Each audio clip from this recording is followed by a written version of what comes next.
On December 10, 2015, high above the tree line on Mount Washington in New Hampshire, a group of skiers made a baffling discovery. They found 20-year-old Henry Thompson lying in the snow at an altitude where no one without proper gear could have possibly survived. His clothes were tattered, barely enough to fend off the bitter cold, and he showed signs of severe frostbite. The most disturbing detail was the blood splattered across his clothes, some of it his own, but most of it wasn't.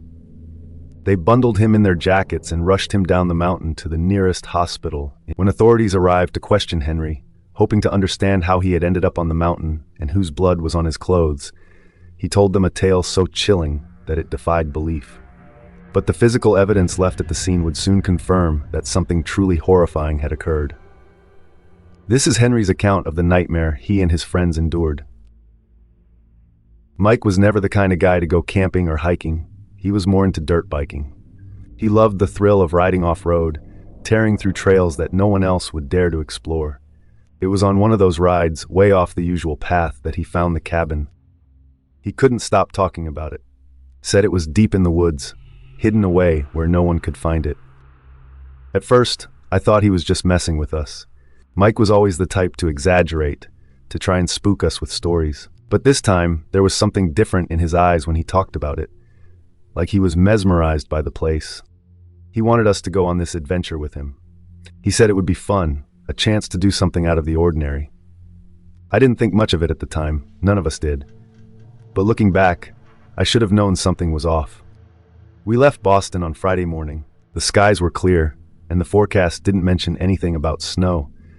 But as we got closer to the cabin, the weather turned. It started as a light flurry, but by the time we reached the cabin, it was a full-blown blizzard. The cabin itself was in rough shape. The air inside was thick with dust, and it looked like no one had been there in years. The windows were filthy, and there was a broken glass table in the living room, but we figured it was part of the charm of staying in a remote place like this. That first night, we huddled around the fireplace, the only source of heat. The wind outside howled like a banshee, and the snow piled up against the windows. We drank beer, joked around, and eventually, Mike decided it was time to tell a ghost story. Mike had a knack for storytelling. He started talking about a couple who had rented this same cabin about 3 months ago. The husband was a writer working on a screenplay. They were looking for peace and quiet, but instead, they found something else.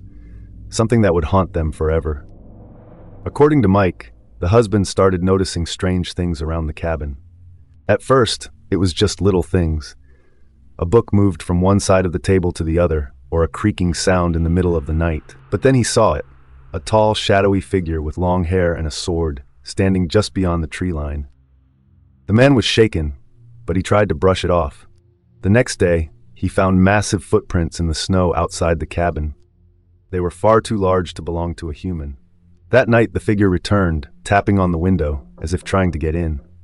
The man rushed to the window, but the figure vanished into the woods. By the fourth night, the man was a wreck. He hadn't slept, and his wife was growing concerned.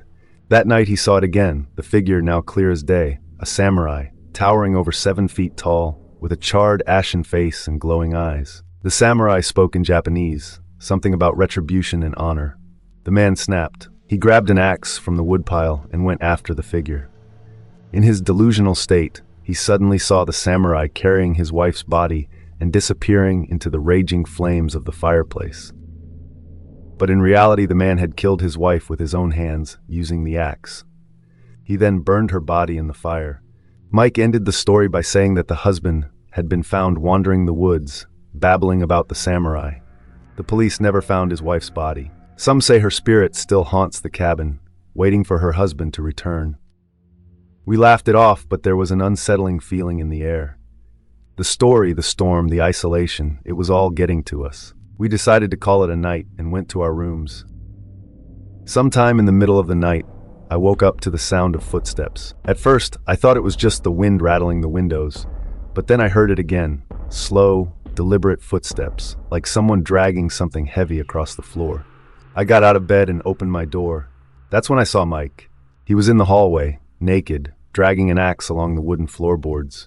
His eyes were wild, and he was muttering something under his breath. It took me a moment to realize he was speaking in Japanese, the same language he had mentioned in his story. My heart pounded as I called out to him, but he didn't respond. It was like he was in a trance, completely unaware of his surroundings. I watched in horror as he walked towards Scott's room. The door creaked open, and Scott groggily stepped out, rubbing his eyes. Before he could even register what was happening, Mike swung the axe with terrifying speed. The blade connected with Scott's neck, nearly decapitating him. Blood sprayed across the walls as Scott collapsed, twitching on the floor. I was paralyzed with fear. Mike turned to me, his face twisted in a grotesque grin, blood dripping from the axe. He started muttering something again, words I couldn't understand, but the tone was menacing, filled with anger and something darker, like he was possessed. I bolted from the cabin, my heart pounding as I fled into the blizzard, hoping to find safety in the car parked nearby. But as I reached it and fumbled with the keys, trying desperately to start the engine, a horrifying sight met my eyes. Mike, now completely naked, his eyes wild and unrecognizable, appeared out of the storm, brandishing the blood-stained axe. Without warning, Mike smashed his head into the car window, shattering the glass with terrifying force. I screamed, abandoning the car as I sprinted back into the woods, my breath coming in ragged gasps. I could hear Mike's voice behind me, shouting in a language I didn't understand. But no matter how far I ran, the sounds of pursuit never faded. Panicked, I stumbled through the snow, my legs burning from the cold and exhaustion. But then something impossible happened. I found myself back at the cabin, the same broken-down, blood-splattered cabin I had just fled from. My mind reeled. How was this possible? Had I been running in circles? I turned to flee again, desperate to escape this waking nightmare. But once more, I found myself back at the cabin's doorstep. My breath caught in my throat as I saw Mike approaching, the madness in his eyes more intense than ever. But before Mike could reach me, something even more terrifying occurred. An invisible force suddenly gripped Mike by the neck, lifting him off the ground as he thrashed and choked. I watched in horror, unable to comprehend what I was seeing. Then I heard heavy footsteps behind me. I turned, and out of the shadows of the cabin, the figure of the samurai emerged, its charred face and flowing armor barely visible through the swirling snow. The samurai strode forward, his gaze fixed on me as he raised a hand. Before I knew it, his fingers curled around my throat. I felt myself being lifted off the ground, the icy grip of the samurai squeezing the life out of me. I struggled, my legs kicking uselessly, but then he began to rise, taking me higher into the night sky. The cabin below shrank into darkness, the cold air biting at my skin as we soared. My breath hitched as I looked down, my feet dangling above the void.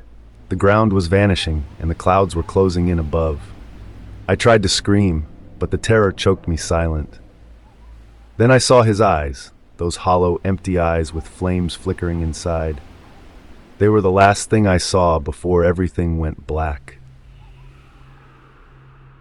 The authorities needed experts to trek through the storm to get to the cabin. When they arrived, they were met with a scene that was even more gruesome than they had anticipated. Scott's headless body was sprawled on the floor, his nearly severed head lying nearby in a pool of congealed blood. The scene was nightmarish, but what they found upstairs was even more bizarre and shocking. Hanging from a thick beam in the rafters was the body of Mike, swinging gently in the cold breeze that slipped through the broken window. But beside Mike, the investigators found something that sent chills down their spines. A second body, nothing but a skeleton now, its flesh long since decayed. The skeletal remains were immediately sent for analysis, but there was no doubt in their minds. This was the body of Brandon, the screenplay writer who had gone missing months before. How could his body have been hanging there all this time, unnoticed? How could it be possible that two men separated by months had met the same fate in this cursed cabin? Their questions remained unanswered till this day. The added discovery of an ancient katana, stained with blood and hidden beneath the floorboards of the cabin, only deepened the mystery. The sword was old, its blade inscribed with Japanese characters that translated to, "He who awakens the wrath shall become its vessel." Please like and subscribe for more horror scary stories.